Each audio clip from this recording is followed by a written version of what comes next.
Hi അസ്സലാമു അലൈക്കും.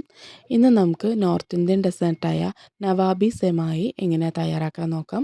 ഇത് വളരെ എളുപ്പം നമുക്ക് വീട്ടിലുണ്ടാക്കാൻ പറ്റിയ പെട്ടെന്ന് ഉണ്ടാക്കാൻ പറ്റിയ ഒരു പുഡിങ്ങോ അല്ലെങ്കിൽ ഡെസേർട്ട് എന്ന് പറയാം. അപ്പോൾ നമുക്ക് ആകെ വേണ്ടത് പാലും സേമിയയാണ് കേട്ടോ. അപ്പോൾ ഇതെങ്ങനെ ഉണ്ടാക്കാൻ നോക്കാം. അപ്പോൾ ഇതിനായിട്ട് ഞാനിവിടെ ഒരു സേമിയ ഒരു 300 ഗ്രാം സേമിയ എടുത്തിട്ടുണ്ട്. ഇപ്പോൾ ഞാൻ എടുത്തിട്ടുള്ളത് ഒരു ഫ്രൈഡ് ഫൈനായിട്ടുള്ള ഒരു സേമിയാണ്. പിന്നെ കുറച്ച് കാഷ്യൂസും ബദാമും ചോപ്പ് ചെയ്ത് വെച്ചിട്ടുണ്ട്. പിന്നെ ബട്ടർ ഒരു ടേബിൾ സ്പൂൺ എടുത്ത് വെച്ചിട്ടുണ്ട്. ഇനി ബട്ടർ ഇല്ലെങ്കിൽ നമുക്ക് ഇതിന് പകരം നെയ്യും യൂസ് ചെയ്യാം കേട്ടോ. അപ്പോൾ ബട്ടർ ചേർത്ത് കൊടുത്തിട്ട് ഒന്ന് മെൽറ്റായി വരുമ്പോൾ നമുക്ക് ഈ സേമിയ ഇതിലേക്ക് പാനിലേക്ക് ചേർത്ത് കൊടുക്കാം. ഇതൊരു മീഡിയം ടു ലോ ഫ്ലെയിമിൽ ഇട്ടിട്ട് നമ്മൾ നന്നായിട്ട് ഇതൊന്ന് റോസ്റ്റ് ചെയ്തെടുക്കണം. ഇപ്പം നമുക്കിവിടെ കിട്ടിയിട്ടുള്ളത് ഒരു റോസ്റ്റഡ് സേമിയാണ് കേട്ടോ. ഫൈനായിട്ടുള്ള ലാച്ച സേമിയ എന്ന് പറയും ഇതിന്. അപ്പോൾ ഇതിന് പകരം നമുക്ക് നാട്ടിൽ പല സൂപ്പർ മാർക്കറ്റിലൊക്കെ നിറയെ തരം സേമിയകൾ കിട്ടുന്നുണ്ട്. പായസ സേമിയ അല്ലാതെ തന്നെ ഫൈനായിട്ടുള്ള സേമിയകൾ കിട്ടുന്നുണ്ട്. അത് യൂസ് ചെയ്യുക കേട്ടോ. പായസ സേമിയ തിക്കായതുകൊണ്ട് തന്നെ ഇതിന് നന്നായിട്ടുണ്ടാവില്ല. നല്ല കുനാഫ സേമിയ എന്നൊക്കെ പറഞ്ഞിട്ട് കുനാഫ ഡോ അല്ല കേട്ടോ, സേമിയാണ്. അപ്പോൾ വളരെ തിന്നായിട്ടുള്ള ഒരു തരം സേമിയ കിട്ടുന്നുണ്ട്. അത് യൂസ് ചെയ്യുക കേട്ടോ. അപ്പോൾ ഇത് നന്നായിട്ടൊന്ന് റോസ്റ്റ് ചെയ്തെടുക്കണം. അപ്പോൾ ലോ ഫ്ലെയിമിൽ വെച്ചിട്ട് ഞാനിവിടെ കുറച്ച് പഞ്ചസാര ഒന്ന് പൊടിച്ചെടുക്കുകയാണ്. അപ്പോൾ പഞ്ചസാര ഒരു 1/2 കപ്പ് പഞ്ചസാര എടുത്തിട്ടുണ്ട്. ഒരു 4 ഏലക്കയും കൂടി എടുത്തിട്ടുണ്ട്. നന്നായിട്ടൊന്ന് പൊടിച്ചെടുക്കുക. എന്നിട്ട് ഇതിൻ്റെ പകുതി ഇതിൽ ചേർത്ത് കൊടുത്തിട്ട് നന്നായിട്ടൊന്ന് ഇളക്കി യോജിപ്പിച്ചെടുക്കുക. ഇത് നന്നായിട്ടൊന്ന് ഇളക്കി എല്ലാവിടെയും ഒരുപോലെ മിക്സാക്കി കൊടുക്കുക. ഇത് നന്നായിട്ടൊരു ഗോൾഡൻ ബ്രൗൺ നിറമാണ് വരെ മീഡിയം ടു ലോ ഫ്ലെയിമിൽ വെച്ചിട്ട് ഇതൊന്ന് റോസ്റ്റ് ചെയ്തെടുക്കണം കേട്ടോ. നല്ലൊരു ഗോൾഡൻ ബ്രൗൺ, ഈ പഞ്ചസാരയെല്ലാം മെൽട്ടായിട്ട് ഒരു ഗോൾഡൻ ബ്രൗൺ നിറാകും. അതുവരെ ഒന്ന് ഒരു ലോ ഫ്ലെയിമിൽ വെച്ചിട്ട് ആദ്യം മീഡിയം ഫ്ലെയിമിലും പിന്നെ ലോ ഫ്ലെയിമിലേക്ക് ആക്കിയിട്ട് അതിൽ വെച്ചിട്ട് ഒന്ന് റോസ്റ്റ് ചെയ്തെടുക്കാം. അപ്പോൾ ഇതുകൊണ്ട് ഇതുപോലെ ആയി കിട്ടും. ഈ സമയം നമുക്കിത് വേറൊരു ട്രേയിലേക്ക് മാറ്റി കൊടുക്കാം കേട്ടോ. നന്നായിട്ട് റോസ്റ്റ് ചെയ്ത് കിട്ടിയിട്ടുണ്ട്. ഇനി ഞാനത് നമ്മൾ പുഡിംഗ് സെറ്റ് ചെയ്യുന്ന ട്രേയിലേക്ക് ചേർത്ത് കൊടുക്കുകയാണ്. അപ്പോൾ ഇത് ഒരു ഫസ്റ്റ് ലെയർ നമ്മൾ ഇതിൻ്റെ പകുതി ചേർത്ത് കൊടുക്കുക ഫസ്റ്റ് ലെയറിനായിട്ട്. ബാക്കി ഒരു ലെയർ നമുക്ക് നമ്മളിൻ്റെ ഫില്ലിങ് വെച്ചിട്ട് അതിൻ്റെ മേലെ വെച്ച് കൊടുക്കാം.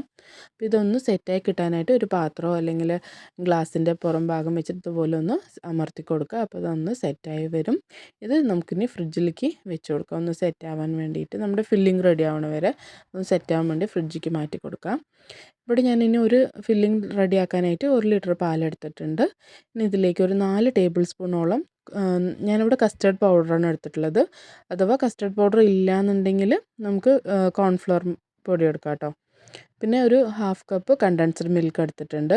അപ്പം നല്ല മധുരം വേണമെന്നുണ്ടെങ്കിൽ 1 കപ്പൊക്കെ എടുക്കാം കേട്ടോ.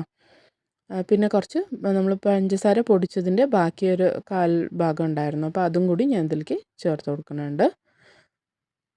കസ്റ്റർഡ് പൗഡർ ചേർത്ത് കൊടുക്കുമ്പോൾ നമുക്ക് ആ ഒരു യെല്ലോയിഷ് കളർ കിട്ടും, അതിന് വേണ്ടിയിട്ടാണ്. അല്ലെങ്കിൽ കുഴപ്പമൊന്നുമില്ല, നമുക്ക് കോൺഫ്ലവർ തന്നെ യൂസ് ചെയ്താൽ മതി. അപ്പോൾ ആദ്യം ഇതൊന്ന് പാലും ഇതെല്ലാം കൂടി നന്നായിട്ടൊന്ന് കട്ടകളില്ലാതെ നന്നായിട്ടൊന്ന് മിക്സ് ചെയ്തെടുക്കാം. അപ്പോൾ നമ്മൾ പാനിൽ ഒഴിക്കണ മുന്നേ ഇതുപോലെ ചെയ്തിട്ട് ഒന്ന് അരിച്ചെടുക്കുകയാണെങ്കിൽ കട്ടയൊക്കെ ഉണ്ടെങ്കിലൊന്ന് മാറിക്കിട്ടും കേട്ടോ. അപ്പോൾ ഞാൻ ഏലക്ക ഇതിൻ്റെ ഒപ്പം തന്നെ പൊടിച്ചതുകൊണ്ട് ആ ഏലക്കൻ്റെ തരി ഉണ്ടായിരുന്നു, അതുകൊണ്ട് ഞാൻ ഇതൊന്ന് അരിച്ചെടുത്തിട്ടുണ്ട് കേട്ടോ. അപ്പോൾ നമ്മുടെ കസ്റ്റർഡിൻ്റെ ഇത് റെഡി ആയിട്ടുണ്ട്. ഇത് നമുക്കൊരു പാനിലേക്ക് ഒഴിച്ചു കൊടുക്കാം. ഇനി ഒരു മീഡിയം ഫ്ലെയിമിൽ വെച്ചിട്ട് ഇതൊന്ന് ചൂടാക്കി എടുക്കാം കേട്ടോ. അപ്പോൾ ഫ്ലെയിം ഓണാക്കി കഴിഞ്ഞാൽ പിന്നെ ഇത് ഇളക്കി കൊടുത്തുകൊണ്ടേ ഇരിക്കണം, കൈവിടാതെ കേട്ടോ. അല്ലെങ്കിൽ പെട്ടെന്ന് തന്നെ ഇത് അടിപിടിക്കും, കട്ട കുത്തുമല്ലോ.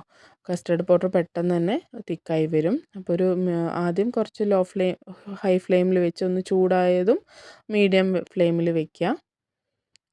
ഇതൊന്ന് കുറുകി വരണം, അതുവരെ നമ്മളിതൊന്ന് കൈ വിടാതെ ഒന്ന് ഇളക്കി കൊടുത്തുകൊണ്ടിരിക്കുക. അതുകൊണ്ട് ഇപ്പോൾ ഒന്ന് കുറുകി വരാൻ തുടങ്ങിയിട്ടുണ്ട്. ഇനി ഇത് ലോ ഫ്ലെയിമിലേക്ക് മാറ്റി കൊടുക്കാം. ലോ ഫ്ലെയിമിൽ വെച്ചിട്ട് നന്നായിട്ട് ഇതൊന്ന് കുറച്ച് നേരം കൂടി വെക്കുമ്പോൾ കറക്റ്റ് ഒരു കൺസിസ്റ്റൻസി വരും. അത് നമ്മൾ ഇതുപോലെ ഇങ്ങനെ വരച്ചു പറഞ്ഞാൽ അതിങ്ങനെ 2 ഭാഗമായിട്ട് വരും. അതാണ് ഈ കസ്റ്റേർഡിൻ്റെ കൺസിസ്റ്റൻസി കേട്ടോ. അപ്പോൾ ഈ ഒരു തിക്നെസ് മതി. ഇനി ഇതിൽ കൂടുതൽ വെച്ചാൽ ഒരുപാട് തിക്കാവും. ഇപ്പോൾ നമ്മൾ ഫ്ലെയിം ഓഫ് ചെയ്തിട്ടുണ്ട്. ഇനി ഇത് ചൂടോടെ തന്നെ നമുക്ക് ഈ ഇതിലേക്ക് ചേർത്ത് കൊടുക്കാം. നമ്മൾ സെറ്റ് ചെയ്ത് വെച്ചിരിക്കുന്ന സേമിയയിലേക്ക് ചേർത്ത് കൊടുക്കാം കേട്ടോ. അപ്പോൾ ഇത് വീഡിയോൻ്റെ കസ്റ്റർഡിൻ്റെ കളർ ചേഞ്ച് ആയിട്ടുണ്ടല്ലേ, അപ്പോൾ അത് നമ്മുടെ ലൈറ്റിങ്ങിൻ്റെ പ്രശ്നമാണ് കേട്ടോ. അപ്പോൾ അതുകൊണ്ടാണ് ലൈറ്റിങ്ങിൽ കുറച്ച് നല്ല ബ്രൈറ്റ് ലൈറ്റിലേക്ക് വന്നപ്പോൾ ഒരു യെല്ലോയിഷ് കളർ നന്നായിട്ട് അറിയുന്നുണ്ട്. അപ്പോൾ ഇനി ബാക്കിയുള്ള നമ്മുടെ സേമിയയും കൂടി ഇതിൻ്റെ മേലേക്ക് ചേർത്ത് കൊടുക്കാം. അപ്പോൾ നമ്മൾ ഇതുപോലെ സെറ്റ് ചെയ്യണതിന് പകരം നമുക്ക് ഇൻഡിവിജ്വലായിട്ട് ഐസ്ക്രീം ബൗളിലൊക്കെ സെറ്റ് ചെയ്ത് വെച്ചാൽ നമുക്ക് സെർവ് ചെയ്യാനും എളുപ്പമായിരിക്കും കേട്ടോ. അപ്പോൾ അങ്ങനെ വേണമെങ്കിൽ അങ്ങനെ ചെയ്യാം, അല്ലെങ്കിൽ ഇതുപോലെ ട്രെയിൽ സെറ്റ് ചെയ്തിട്ട് വേണമെങ്കിൽ നമുക്ക് സെർവ് ചെയ്യാം. ഇനി ഇതിൻ്റെ മേലേക്ക് ഞാൻ കാഷ്യൂസും ഇതെല്ലാം ഒന്ന് റോസ്റ്റ് ചെയ്ത് ചേർത്ത് കൊടുക്കുകയാണ്. നമുക്ക് സേമിയേൻ്റെ ഒപ്പം തന്നെ ഇത് ചേർത്ത് കൊടുക്കാം, ഓരോരുത്തരുടെ ഇഷ്ടം അനുസരിച്ചിട്ടോ. വേണമെങ്കിൽ ഇങ്ങനെ ചേർക്കാം, അല്ലെങ്കിൽ അതുപോലെ നമുക്ക് സേമിയേൻ്റെ ഒപ്പം തന്നെ ഇതൊന്ന് മിക്സ് ആക്കിയിട്ട് പുഡിങ്ങിൽ ചേർത്ത് കൊടുക്കാം. അത് എങ്ങനെ വേണമെങ്കിലും നമുക്ക് ചെയ്യാം കേട്ടോ. അപ്പോൾ ഞാൻ മേലെയാണ് ഇതുപോലെ ചേർത്ത് കൊടുക്കുന്നത്. അപ്പോൾ ഇതുപോലെ ഒന്ന് നമ്മൾ ലാസ്റ്റ് ഇതൊന്ന് ഗാർണിഷ് ചെയ്തെടുക്കാം. പിന്നെ ഇത് ഒരുപാട് നേരം ഫ്രിഡ്ജിലൊന്നും വെക്കരുത് കേട്ടോ. വെച്ചാൽ ആ ക്രിസ്പിനെസ് പോകും. ക്രിസ്പിനെസ് പോയ ആ ടേസ്റ്റ് അത്ര ഉണ്ടാവില്ല കേട്ടോ. നവാബി സെമായി റെഡി ആയിട്ടുണ്ട്. അപ്പോൾ ഈ പെരുന്നാൾക്ക് ഇത് ട്രൈ ചെയ്യാത്തവരാണെങ്കിൽ ഒന്ന് ട്രൈ ചെയ്ത് നോക്കൂ. വളരെ ചെറിയ കുറച്ച് ഇൻഗ്രീഡിയൻസ് മതിയല്ലോ, എളുപ്പത്തിൽ റെഡിയാക്കുകയും ചെയ്യാം. അപ്പം ഇപ്പോൾ ഈ വരുന്ന പെരുന്നാൾക്ക് ഇതൊന്ന് ട്രൈ ചെയ്ത് നോക്കാം. പിന്നെ വീഡിയോ ഇഷ്ടപ്പെടുകയാണെങ്കിൽ ഒന്ന് സബ്സ്ക്രൈബ് ചെയ്ത് സപ്പോർട്ട് ചെയ്യാം കേട്ടോ. അപ്പോൾ വീണ്ടും നല്ലൊരു റെസിപ്പി ആയിട്ട് വരാം. അതുവരെ താങ്ക്സ് ഫോർ വാച്ചിങ്.